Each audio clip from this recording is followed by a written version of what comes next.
Assalamualaikum warahmatullahi wabarakatuh. Bertemu kembali bersama saya Bapak Warsim di channel kita dari Jendela SD.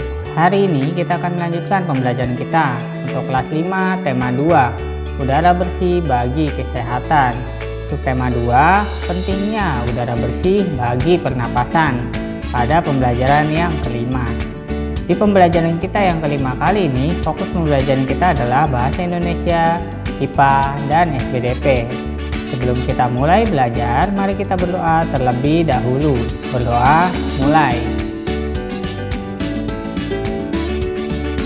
Berdoa selesai.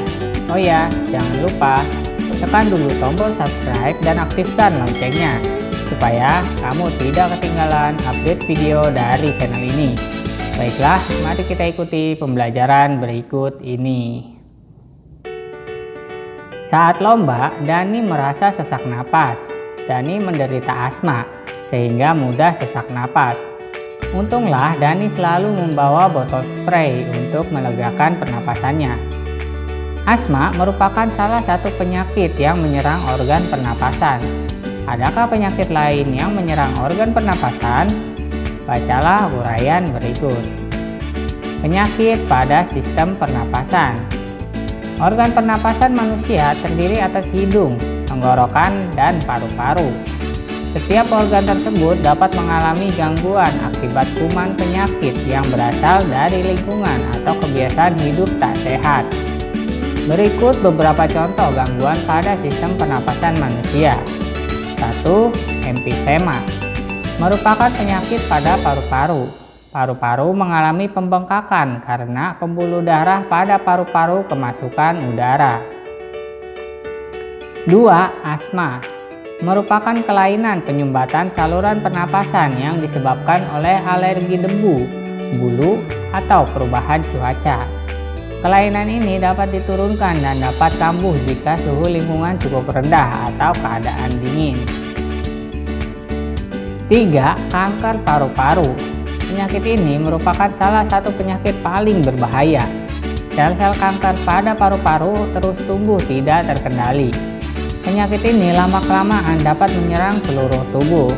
Salah satu pemicu kanker paru-paru adalah kebiasaan merokok. 4. Tuberkulosis atau TBC merupakan penyakit paru-paru yang disebabkan oleh Mycobacterium tuberculosis. Bakteri tersebut menimbulkan bintil-bintil pada dinding alveolus. Jika penyakit ini menyerang dan dibiarkan semakin luas, dapat menyebabkan sel-sel pada paru-paru mati. Akibatnya, paru-paru akan menguncup dan atau mengecil. Hal tersebut menyebabkan para penderita TBC napasnya sering terengah-engah. 5. Bronkitis merupakan gangguan pada cabang batang tenggorokan akibat infeksi. Gejalanya adalah penderita mengalami demam dan menghasilkan lendir yang menyumbat batang tenggorokan. Akibatnya penderita mengalami sesak napas. 6. Influenza atau flu merupakan penyakit yang disebabkan oleh virus influenza. Penyakit ini timbul dengan gejala bersin-bersin, demam, dan pilek. Ayo menulis. Buatlah daftar pertanyaan dan jawaban berdasarkan bacaan penyakit pada sistem pernapasan di atas. Tuliskan dalam tabel seperti contoh berikut. Nah, di sana terdapat tabel ya. Seperti biasa ada kata tanya, pertanyaan, kemudian jawabannya. Baiklah, mari kita coba lengkapi.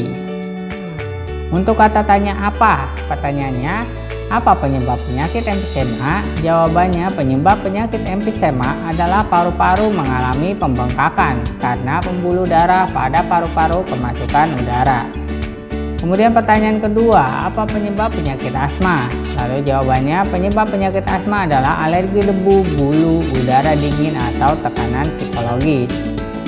Kemudian pertanyaan ketiga, apa penyebab penyakit kanker paru-paru? Jawabannya, penyebab penyakit kanker paru-paru adalah kebiasaan merokok. Kemudian untuk kata tanya siapa? Pertanyaan pertama, siapa yang beresiko besar terkena penyakit kanker paru-paru?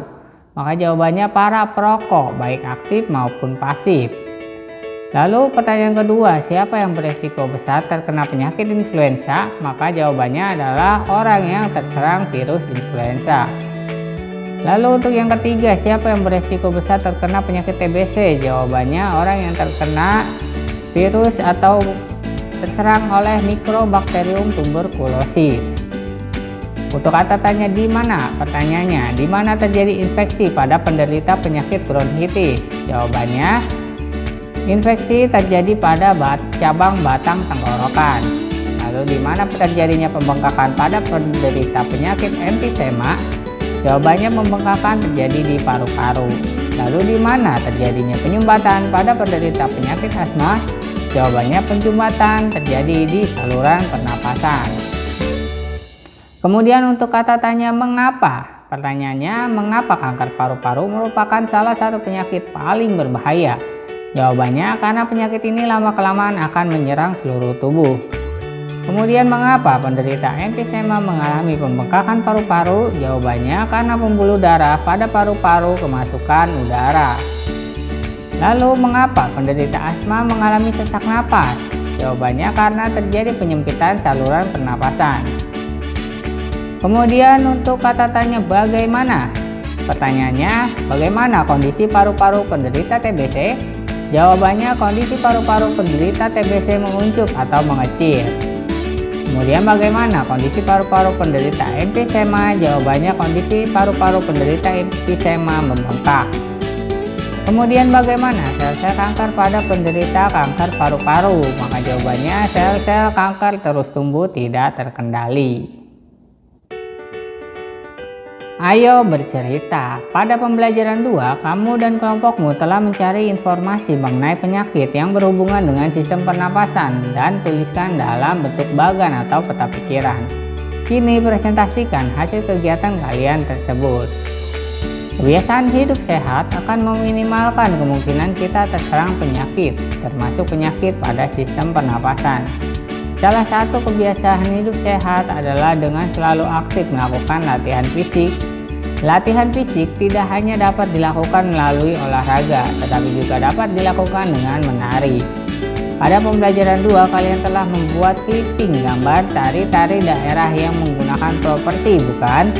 Berikut gambar beberapa contoh tarian daerah menggunakan properti. Nah, di sana ada beberapa contoh tarian ya, yaitu ada tari piring, ada tari payung, ada tari serimpi, dan juga tari janger. Ayo bercerita.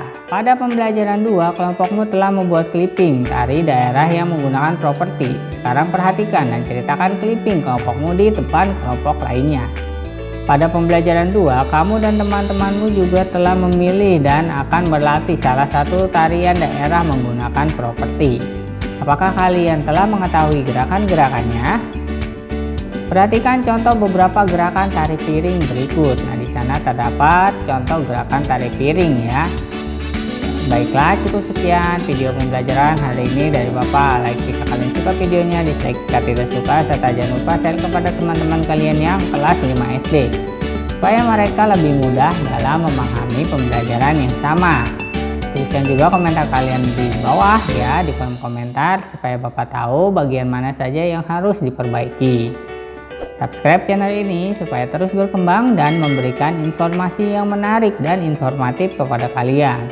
Kurang lebihnya Bapak mohon maaf. Bapak akhiri. Terima kasih. Wassalamualaikum warahmatullahi wabarakatuh.